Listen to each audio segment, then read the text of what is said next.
connection and logic, that fight between the two, that's really where emotional intelligence kind of opens that door and says, there is a reason. What is that reason? And what is holding you back from that?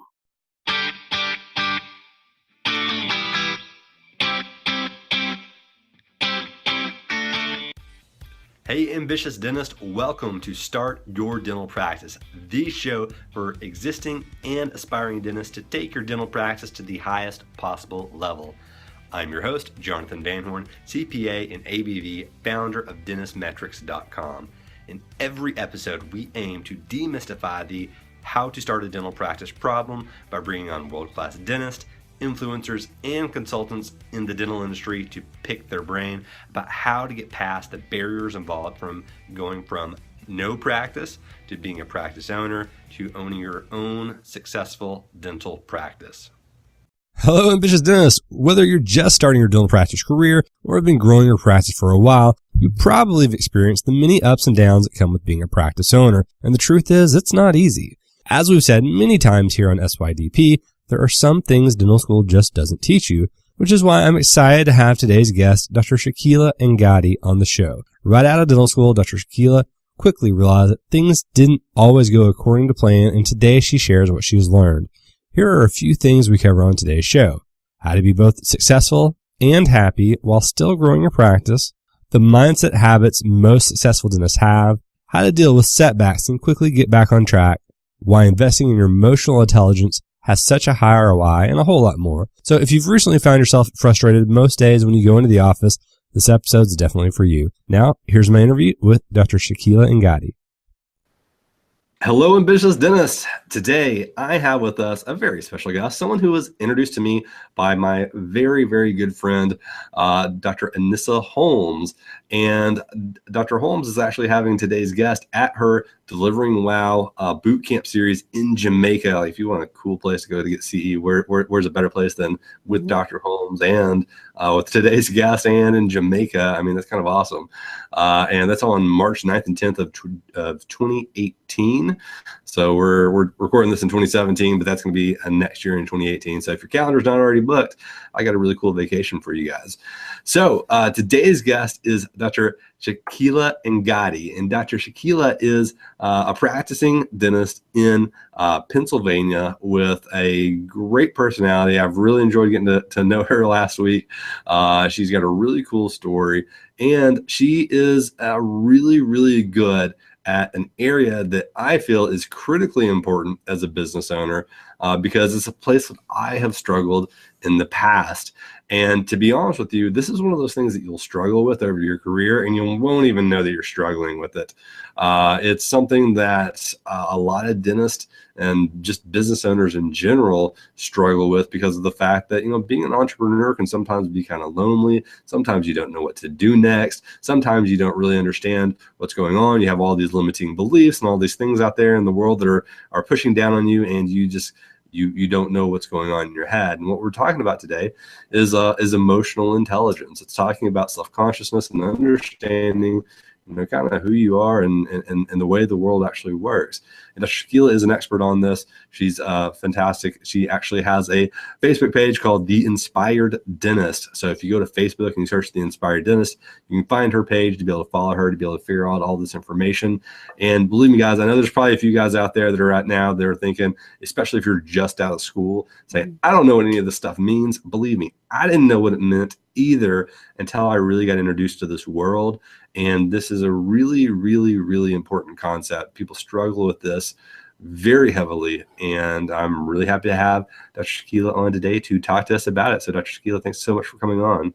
Thank you for having me. I'm excited to be here. Yeah. So, one thing I like to talk to about everybody that comes on, because this is a podcast about getting into the entrepreneurial world of dentistry. Right. Talk to me about how you got into the entrepreneurial world of dentistry, and then we'll kind of segue that into the whole emotional intelligence piece. Absolutely, because it does segue, especially with my story. So I graduated dental school like most dental students with big, wide ideas of how I'm going to help the world, help my patients, and be a rock star dentist. And it was a shock to the system when you graduate, as I'm sure many listeners out there are kind of nodding their heads going, yep, it was definitely different than what I thought it was going to be. And I had a good associate position and learned a lot about the clinical aspect of dentistry, not as much about the mental resilience needed in dentistry. And where I found myself after a few years of associating was an opportunity to buy a practice. And it was a very emotional decision. There were ties that were quite ingrained from a connection standpoint. And after having my son, within a year, I bought this practice and I had no idea what I was doing. I did not know even the questions to ask before that practice acquisition. I felt alone. There wasn't as much social media connection and all the resources that we have today, which is amazing. And that really led me to questioning what I was doing, how I was doing it, and why I was just so unhappy. So I started seeking out consulting like many other dentists do when they feel a little stuck, business consulting, and really pushed hard with that business consulting. But I still felt that even after, 10, 11 months, almost a year, that I was still not getting the benefits that I wanted to see. It was one thing for me to know what to do. It was another thing for me to actually feel happy doing it. And that's where I felt like I was stuck. And what I ended up doing, I ended up signing up for even more coaching more consulting. And what I realized down the line is that the problem wasn't actually what I was learning. The problem was me and the mindset that I had that was leading me to not truly take the tools that I was learning and apply them the way that I needed to for happiness, because it's one thing to be successful, it's another thing to be happy. And that was a huge realization for me and a big dose of humility pie, I think, when you reach a dark place in your life and you go, why did I make the decisions that I did? Why did I hurt myself? Why did it impact my family? Why did it impact my relationship with my husband, my son? I mean, we take these things to a very dark, dark place when we feel alone and solitary, especially as business owners, regardless of the field. And that's where I sought out coaching. I sought out emotional intelligence coaching, best decision I've done in my life, frankly, because it started opening up the very blocks that were preventing me from absorbing the tons of tools and thousands of dollars spent on consulting and learning how to run a business. And that's really where my business started to flourish. So I bought my practice back in 2013, and I would say halfway through 2015 to 2016, that's where things started exploding. And the reason for that being is I was really able to apply the tools that I was given, and it inspired me so much. It made such a difference in my life. I am not someone to flower. Those who know me out there, I kind of speak it as it is, and it really was life-changing for me. It improved my relationships outside of dentistry. It improved my relationships with my staff, my relationships with my patients. And ultimately, we are in a people business. So when you improve those personal relationships and you're aware of yourself, there's no place to go but being happier and being more successful in what you're trying to do. So that's what led me to starting the Inspired Dentist and putting tools out there. And I coach dentists right now on mindset and how to let go of the things that are holding them back from truly being successful and happy. Successfully happy. I'm really going to coin that term sometime because you don't want to be you don't want to just start at the success. There are successful people that aren't happy. And I think that in our field, especially because, a lot of people are still solo practitioners, not necessarily in the group environment, we almost have to have more mental resilience. And that's where I help out. I love it. It's something I've literally never even mentioned on the podcast before. But my mother was a manic depressive my entire life. So just being able to understand some of the things that go on in the mindset of people, there's always one of those kind of things inside of your mind saying, okay, well, if my mom was that way, am I going to end up being that way? And every time something goes wrong, you start thinking about going down a rabbit trail of oh, I'm getting upset about this, and then there's that fear looming that what happened to my mom is going to happen to me. And that was it was a crippling depression for her for pretty much my entire childhood. From the time I was probably 4 until the time I was probably 25, she just never got over it. So it was that was a tough time for us as a family. But that being said, it gave me a little bit of perspective on things. So so for people that are listening right now, whenever I first have heard the term emotional intelligence, I'll be honest, the vision that came to my mind was a hippie with a flower at Woodstock. That was what came to my mind when I thought about emotional intelligence. And because it's a weird term, because it's like, do you know what you're feeling like, and or you understand what you're feeling like? I don't even know what the definition is, or a way to intro this to people that are listening right now that might have that picture in their mind. So dispel that for me. Tell me what real emotional intelligence is, and just as an intro, basically. Absolutely. And I love this question, because if you don't even know what the term means, then anything that comes after that doesn't really make a whole lot of sense.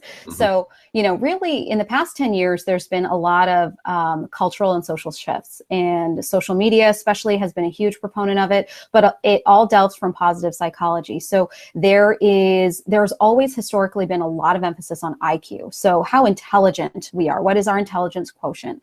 And what has really come to forefront in the past, I would say more 10 years. It's been around for longer than that. 15 years is the last record that I've heard of it as far as early positive psychology. They started breaking down aspects of human behavior and aspects of positive psychology into different quotients that end up being measurable. And ultimately, that's what any of these quotients are. How do we measure them? There's social intelligence, emotional intelligence, there's interpersonal intelligence. I mean, there are so many different aspects that then quantify human behavior and then add them as a measurable tool to see how the human connection can progress or regress based on mental state. So emotional intelligence, EQ, as it's commonly called, is really the element of self-awareness. So being aware of your emotions in the time that you are feeling them, retrospectively and prospectively, and being aware of the behaviors associated with those emotions is really the cornerstone of emotional intelligence. Social intelligence goes a little bit hand in hand. I do work with, because my certification is in emotional intelligence and social intelligence, and where social intelligence plays a part is once you have an understanding of your emotional intelligence, you can be more aware of your environment, of the people around you, and be able to be more cognizant of situations. In our field, team issues, team dynamics, patient issues, patient dynamics, and getting into why people are thinking the way that they're thinking. But without knowing who you are and why you react the way you react, what are the fears holding you back? What are the expectations holding you back? Where do you feel stuck? What happened in your life that is holding you from making decisions that you need to make, or that you need to make? That right brain center that is constantly working with that emotional connection and logic, that fight between the two, that's really where emotional intelligence kind of opens that door and says, there is a reason. What is that reason? And what is holding you back from that? Just even that last sentence of what is holding you back from that, there's an old term, sometimes you got to get out of your own way. I feel like that is that whole message of getting out of your own way, that idiom is a very simplistic way of looking at emotional intelligence, of getting out of your own way to not basically screw up what you can make work just because you think that it won't work, basically. Right. And a lot of people get in their own way, especially as early practice owners, early in your field. There's a lot of fears associated with what you don't know, but these fears are usually connected with expectations from the environment that we grew up in, experiences that we acclimate. And what ends up happening is a lot of these fears hold us back from truly making and taking risks, because risks can't be negative all the time, especially when we look at mistakes as learning steps of what we need to do to get to where we want to go.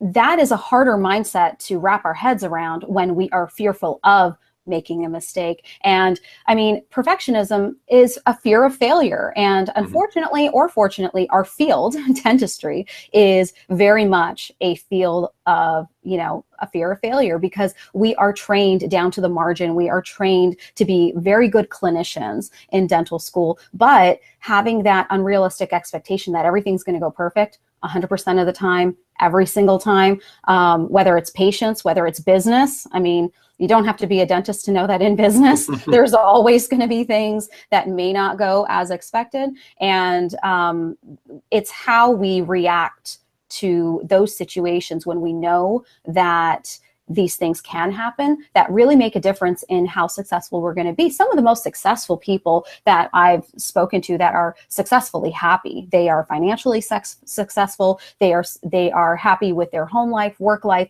It's not a balance. I think the term balance is really not the appropriate word. It's more acceptance of the journey. And in this case, the people that are the most successful are the people who have figured out where their defaults are. They accept what they are as far as their mistakes, and they're able to pivot and be resilient much faster because they're not wasting time going back over something that didn't work out. They're making new plans to make something turn around and go better. And that resilience takes time because our brains are automatically going to function the way they function unless we take that we are cognitive to say, hey, you know what? We got to stop this fight or flight method. We got to stop it. And we got to be aware that this is how we feel in this moment. This is what I need to do if I feel in this moment. And how do I rebound to get back on track to get my goals set?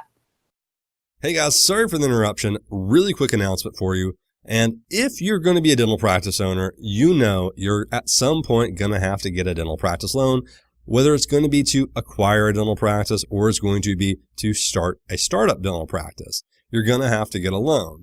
And I'm really proud to say that a company that I've worked with personally dozens of times over the past few years is our first sponsor after 80 episodes of Start Your Dental Practice. And our first sponsor is Bank of America Practice Solutions. So whenever you're going to be getting a new loan, whenever you're going to get a loan for starting your dental practice or acquiring a dental practice, you really want to make sure that you have three things when it comes to that loan. Number one, you want a really great interest rate. Number two, you want to make sure that the company that you're speaking with has a lot of experience and can guide you through the best path to be able to become a practice owner through the loan process. And number three, you want to make sure that the terms associated with that loan are the most advantageous for you. And I'm really happy to say that all three of these things, Bank of America just knocks it out of the park for you. It's really no brainer. If you're going to have to get a loan, which you are going to have to do 100%, you may as well go with a company that has great interest rates, has great experience with the industry, and has the best terms out there in the market today. So if you're currently in the process of shopping loans, 100% give Bank of America Practice Solutions a try. And if you would mention that you came through the SYDP community, it would help out the podcast a lot and also allow us to give back to our very gracious sponsors. Again, this is an advertisement, a paid advertisement. If you go to them, I will, have more advertising revenue come to me. So if you enjoy the podcast, I would appreciate you helping out our sponsors.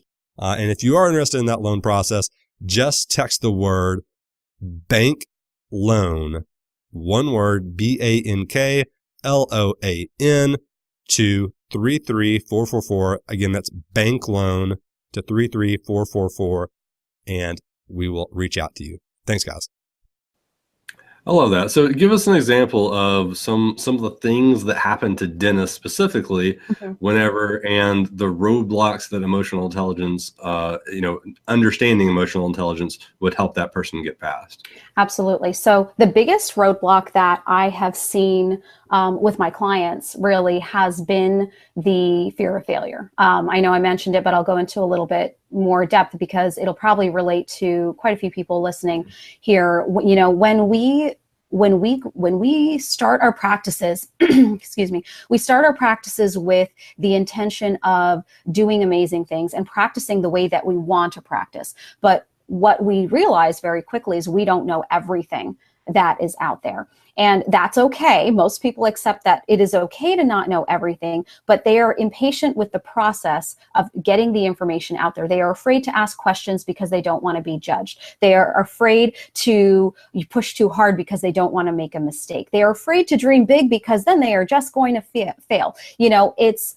It's that aspect of who we are as clinicians, where we are trying to do best, even down to our patient care. We are trying to do best for our patients, but sometimes there's always going to be an element that we may or may not perceive, and that is okay, because that is part of life. Everybody wants the linear pathway. They want A to B, but rarely does life ever work from A to B, but why do we still expect that? And I think especially with dentistry, the hardest part is detaching ourselves as perfectionistic clinicians, which is a good skill to have. We are trying to be as accurate as possible, as much as we can, but that 5%, 3%, or whatever percentage it is for anyone out there listening, it's what we do when things don't go right that end up being the best part of your character as far as resilience. So if something goes wrong at the office, a crown didn't fit, or, business-wise, you hired somebody that you were really, really jazzed about, and that didn't work out. A lot of times when I get clients that are stuck, they end up equating those things to who they are and equating themselves to being failures. And it's a big order to say that when human mistakes happen, or when we don't read an environment correctly, or we simply make a mistake, that it equates to a total loss. I mean, that means that I would fall, I don't know, scrape an arm and say, okay, let me cut my arm off. We tell our patients not to jump to conclusions, but we ourselves naturally do. And there is a reason for that. It's not that we don't want to be aware of it, but when we think of how our bodies work, we're very conscientious about working out physically in what we do. We go to the gym, we work out, we take care of our physical health, but there isn't as much emphasis on taking care of mental health. And by mental health, I'm not talking about, okay, I'm depressed, I need help. I'm talking about, are we practicing mindset shifts with meditation or awareness, or retrospectively looking at an issue and going, what could I have done differently? Or what do I want to do next time when I have a setback like that? To actually exercise our mind in a way that is very constructive takes a bit of stepping back, a little less inertia, and really being aware in the moments that we're in. And that's the best advice I can give to any dentist at any stage in their career, but especially in the beginning, that there will be setbacks and there will be things that do not go right. If you're building out a space out there, not every contractor is going to do everything up to code, because when that person comes in and they check your space, it happened to me, then things go wrong. And then you're back on the phone going, well, I thought you were going to do this. Listen, there's always going to be setbacks. It's okay. And that's the first part of it, is it is okay for things not to go in that linear fashion. That's the first part. The second part is, how do you turn what didn't go right into something that you can grab by the horns, get creative, start brainstorming for another option or another pathway, and start exploring that. And that's, if I had known that years ago, oh my goodness, it would have been amazing. And I really hope that younger clinicians out there grab onto that concept earlier, because it will save you from letting it marinate to the point where it does feel alone and very, very negative as far as emotions are concerned. So one of the things that I've always noticed, and I can speak from professional experience, that if something goes wrong inside of your business or something like that, and there's an employee attached to that, a lot of the times you kind of lash out. A lot of bosses will lash out at the employee for doing something wrong, rather than looking at it as an opportunity to say, okay, this went wrong. Why did it go wrong? And let's fix that so that it doesn't go wrong in the future. Did we not train that person properly? Did we not have a good process in place for this, whatever it is that they did wrong? And how do we fix that? And, that is how I've always ran my business. Of, if something goes wrong, let's work on fixing it and making it tip top to where it doesn't happen again. And, if you take the mindset of, well, it went wrong because this person did it wrong, not because of the fact that I have ownership, it's my responsibility as the business owner for it to go right, then you lose a lot of power over that situation. It's always somebody else's fault. It's always somebody else doing something wrong. And I find in dentistry, some of the biggest complaints that I have from all of my doctors is about their staff, about what their staff is doing. It's because they are doing something and it's not what they want them to do. It's not giving them the results that they need. Right. And another one we have a lot of is, they'll talk with consultants and they'll hire consultants. The consultants come in and they'll pay a bunch of money and then they'll be gone and then nothing changes. And I ask the doctor why nothing changes and they'll say, well, we did some of their stuff and then, it didn't work. So we stopped doing it. So talk me through some of those situations like that, to me, that's sometimes the practice getting in the way of itself as well. So talk me through some of that. Absolutely. And I think you're right on with that, because inspired leadership is definitely not a skill that, is emphasized enough in our field as far as how to motivate your staff, how to communicate with them properly. I mean, communication is the cornerstone of, social awareness. Now we're getting kind of into the social intelligence aspect of it, and being able to communicate. We all know dentists are great communicators, right? Well, you know what? The irony of it is, even though some dentists are better with communicating with their patients, they don't always have the same natural inclination towards their staff, because their expectation from their staff is very different than a patient. If they expect a patient to come in and have difficulty understanding them, they expect a patient to come in and have difficulty understanding what it is that we're trying to say. So we have scripting. There are a ton of courses and education on how to communicate with your patients and treatment plan and whatnot. But when it comes to staff management, it's kind of pushed underneath the rug. And then I get it as well, as far as the number two thing that I get from clients who seek me out, or dentists that seek me out, is how do I become a better leader? And not just a better leader, but why won't my staff listen to me? I try to inspire them, but it doesn't work. And I'm going, well, what did you try? And it's usually, oh, well, I bought them lunch, or, oh, well, I'm doing this. And I say, okay, well, what happens if you're in the op and something goes wrong? How do you handle it there? And usually when we're getting down to the specifics of actual issues that are happening, it's so much communication, understanding personality styles, understanding communication styles, understanding how to get what you need to happen. And that's how I think business owners will change the progression of their business, when they understand if they want to get something done from an employee, then what they need to do is speak in the language that employee understands. Because not that you're trying to manipulate somebody, but if you can't have them to do what you want them to do, then that's on you. You can't expect them to care about a practice as much as you do, for instance, care about your business as much as you do, care about the patient as much as you do. We are vested in this. We have emotion attached to our business because we are business owners. We opened our business because we love what we do. We are passionate about what we do. And that's an amazing thing. But to have the expectation that even the best of employees will be at the same element as you are is a little unrealistic. And that difference between what is reality and where that expectation is, that's usually where disappointment is. We expect one thing, reality is another place. We come crashing down. Oh, my assistant didn't listen to me today. My office manager won't get me. Listen, things are going to happen. Things are going to happen, but how we communicate with them and what do we expect them to do, and have we given them all the tools? Have we interviewed our staff? Have we, after they're already with us, have we had a conversation about what's important to them? How do we understand how they listen?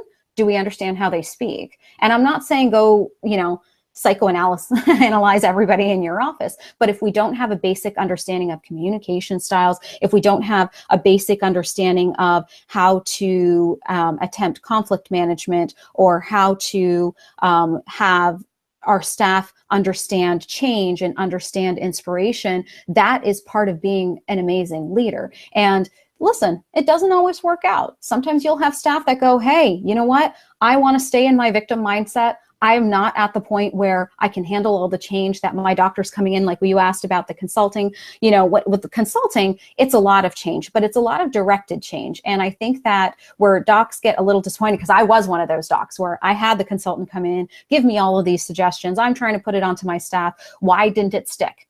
And for me, it didn't stick because it didn't stick with me to change me, to then push the change on to the staff. The staff will not change without their leader being inspired to drive that change. We are the drivers. Ultimately, we can outsource as much as we want to outsource. And at the end of the day, we are the ones that are catalyzing that change, not our staff. If we think it's the other way around, we end up with a lot more disappointment. I don't think it's impossible, but we end up with a lot more disappointment, because I think as business owners, it is hard to be inspired by your staff versus your staff being inspired by you. And I think that's the cornerstone of building any team, is having inspired leadership in any aspect, in any field. Yeah, I love it. I taught, I'm an accountant, so I'm a numbers guy, and I'm a process guy. So, you do A, B, C, D, E, and then F, G, H, I, J, K, L, and then occur. That's how my mind works in business building and processes and accounting and taxes and all that kind of stuff that goes along with it. And so when you do a lot of education about learning to become a business owner, that's what you learn about. You learn about how it's processes that move the business forward and everything like that.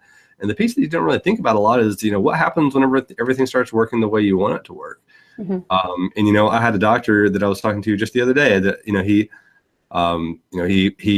bought a practice and he just made it go. It was a fantastic practice, fantastic acquisition. He ended up doing really well with it. A year later after acquiring the practice, he had $70,000 in the bank account when he bought the practice, and he's been paying himself the same amount he was making beforehand, and now he's got almost $400,000 in the bank account. And I asked him, I was like, how does that feel? Like, how does it feel to have seen the success that you've had in acquiring that practice? And he was like, kind of feels exactly the same as it was before I did it. It's just, there's just a bigger number that's in that bank account. Like, it's not, there's not much difference. And it's kind of weird, to think, because whenever you're doing it, before you do it, a lot of times you have this expectation, as dollars grow, my happiness and smile grow, basically, I guess is the way of thinking of it. And that's not always the case. So can you talk about that a little bit? Absolutely. I'm so glad you asked, or I'm so glad you mentioned that, because one of the things it reminds me of is someone that I know who is also in the dental field, and ultimately the success that he has achieved in the time that he's been in practice is amazing. It would put so many of us listening with, green, envious eyes of going, wait, how did you do that? And that was the driving force for so long, because he equated happiness with success, and that became one in itself. But at the end of the day, growing and growing and growing and growing, he's still not happy. He's just still not happy. Has everything, the family, the career, the numbers, the gorgeous house, the everything. And we don't even have to look at just dentistry. How many people out there, celebrities, you go into like pop culture and things like that. There are many people that financially would be considered successful, but they are not happy at all. But then again, you have the opposite end of the spectrum where they don't have much at all and they are so incredibly happy. And I don't think happiness can necessarily be equated with money. Now, does having it and having your needs and basic desires met make happiness easier to achieve? Of course it does. Listen, I'm not going to come out there and go, we don't need money at all. We should be happy no matter what. Listen, it can lead to unhappiness by not having your needs and wants met. So that's a different token. And I know there's lots of literature out there on what that magic number is. I think the last I read was like over $75,000. Yeah, that's what I saw as well. Yeah, and happiness.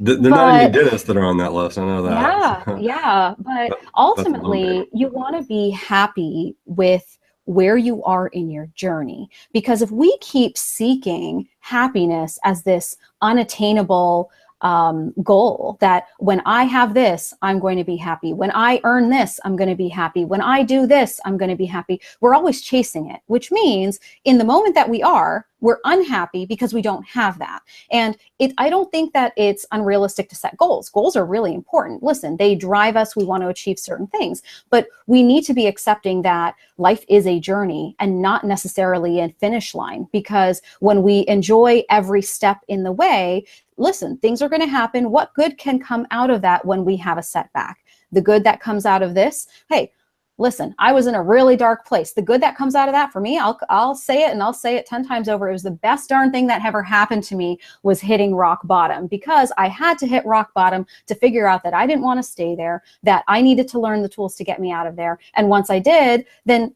day to day, you can and work on your mindset to be able to be happier in the little things. Sometimes it's as simple as, hey, you know what? I got a hug from my son. Sometimes it's as simple as, hey, that patient was amazingly thrilled with that cosmetic case that I did. That feeling, I'm going to take that with me the next time I have the patient that goes, oh, I hate you, as soon as they sit down. I mean, these things, they happen, but knowing and appreciating those happy things, it takes a little bit of push from your mindset, because from a biology standpoint, our brains are constantly trying to get us to survive. They are constantly protecting us from the negative. So if we do nothing, it's negative, feeds into negative, feeds into negative, feeds into negative, versus, hey, you know what? This happened.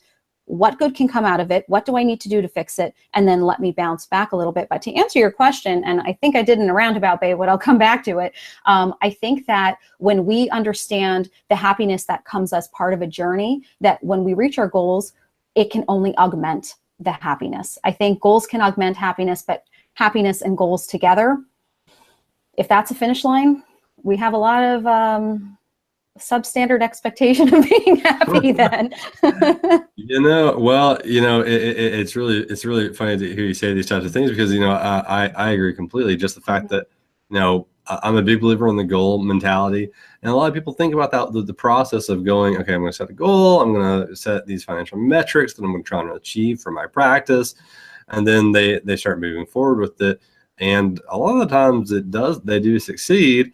And then they're like, okay, well, what next? What do we do next after this? Are they growing the goals in the rest of their lives as quickly as they're growing their goals in the financial sector? So, when we're talking about professionals, as far as what their career ambitions are, and high performing individuals like the people that are listening to your podcast, I mean, that is fantastic as far as having goals and wanting to serve more, do better, and make a life for ourselves. But what are our goals in our relationships? What are our goals with the people? Like, for instance, my husband and I, we just had a relationship goal session. Now, is it that formal? No. We went to a diner with cheesecake and apple pie and got out, some notes and started writing down what we wanted to feel in 2018 and reverse engineering. You can take business aspects to any other part of your life. The same thing happens with self goals. When we talk about, hey, let's make vision boards and things like that, you're trying to attain a feeling when it comes to goals outside of, well, even in finances, because think about it, if you have money, you're happy. But when you set goals for other aspects of your life outside of the professional, that's where that journey and accepting the journey, or the balance, as people want to call it, I'm going to put that very lightly in air quotes, the balance part of it. We are human. We are not robots. We cannot be successful in one thing and think it's going to trickle into everything else, or be successful in a relationship and have it trickle into everything else. They all work together. We're a wheel. And I think that sometimes we forget that. We are so focused on getting that financial goal or that business goal, as far as our practices are concerned, that it takes its toll on the relationships that we have and our own self-care. When's the last time, you picked up a book because you wanted to and read it because you wanted to? When's the last time, there are things that we can do for ourselves that say to us, listen, I am a priority. I'm going to spend time listening to music and just sitting outside and watching the clouds. I mean, children do it. My son does it all the time. And I go, you are so transparent with your emotions. Like, we lose it. We lose it because we grow up. There's expectations. We have to be a certain way, achieve a certain thing, and, go to all of these different aspects. But we lose part of who we are if we're not cognizant that that's what's happening. Speaking of losing who you are, what do you feel like as far as like the social media element of, being a business owner now has? Because, there's all these groups you can join that are fantastic because they're really uplifting. You can find people that are high achievers. You can find people that are doing great things. But at the same time, I know a lot of people that will look at those types of places and be like, I'll never be as good as those people, or I'll never be able to do that, or I'll be, et cetera, et cetera, et cetera. What do you feel like that has, what type of toll does that take? And, is that a healthy thing? Is that an unhealthy thing? Or is it just a perspective thing?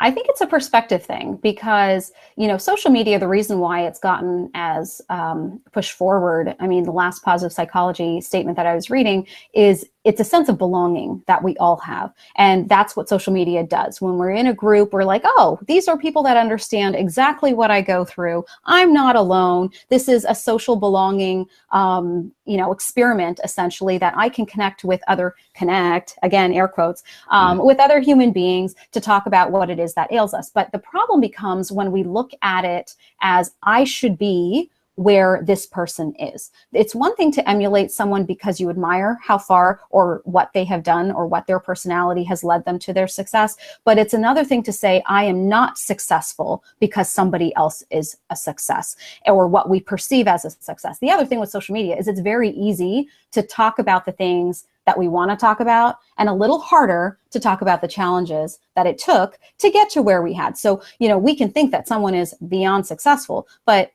how much do you know of the struggles that they had to go through to get to the point of what you consider a success? And sometimes the way I see it with social media, I think it can be, I think it's a very good thing it's out there, only because I remember not having any tools, not knowing who to ask, not being able to connect with anyone who knew better. But at the same time, I think for me, the way I see it now is it is a resource that you can choose to take as much or as little as you want from it. And I think that when you look at it that way, that, hey, when I need to know something, I'm going to find out the answer. Everything else, I'm just going to be an observer.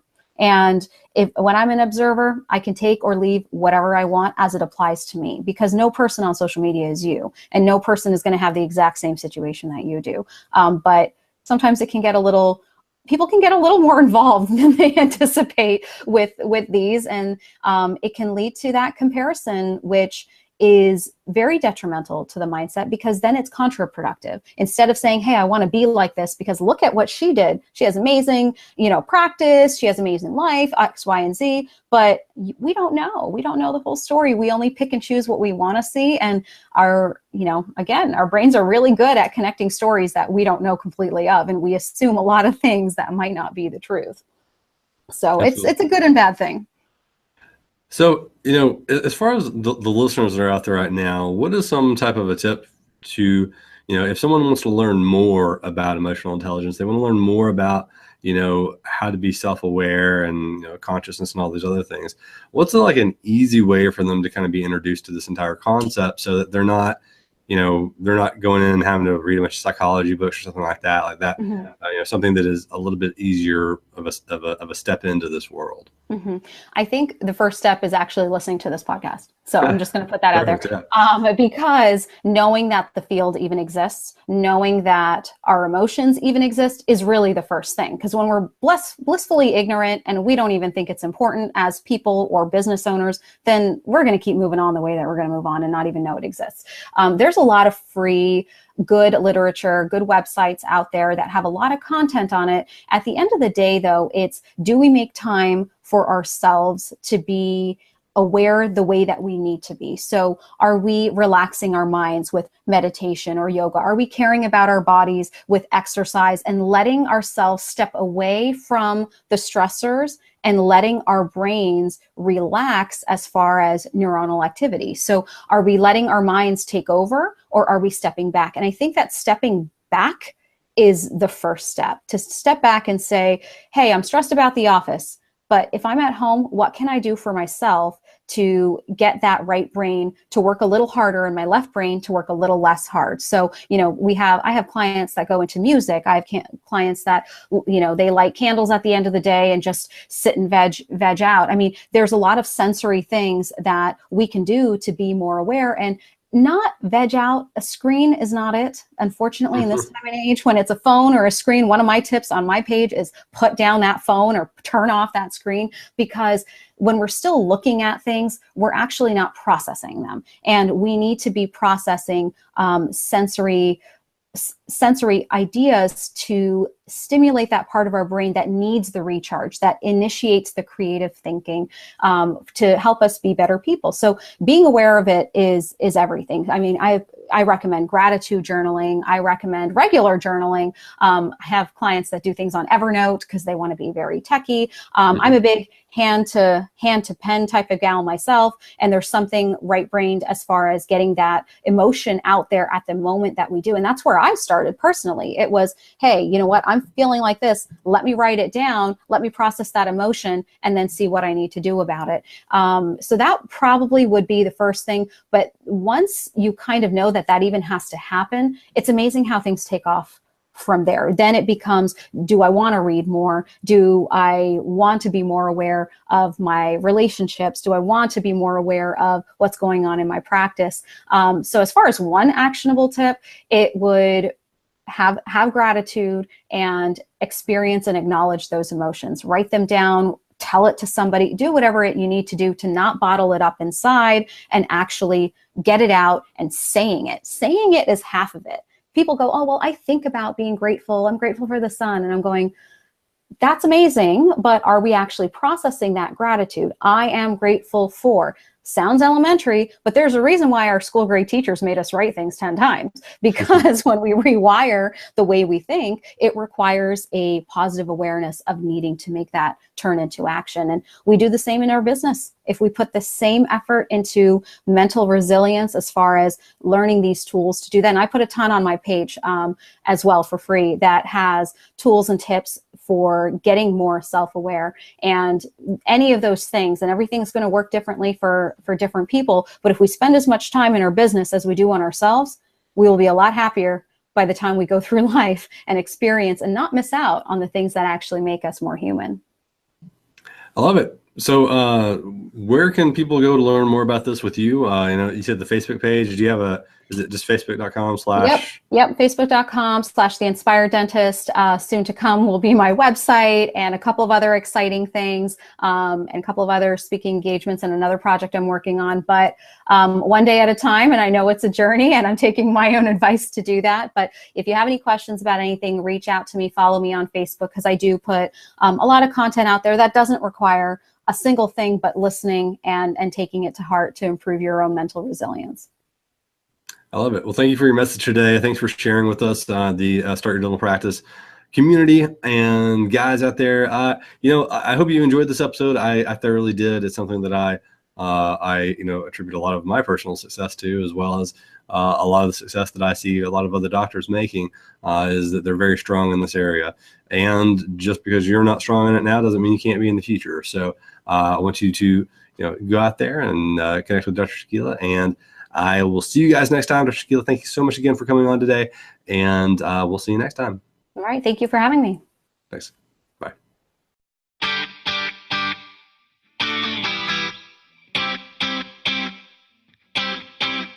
And so that's it for today, Ambitious Dentist. Again, I'm Jonathan Van Horn, CPA and ABV. I'll see you next week with another world-class practice owner or consultant that will help you start your very own dental practice.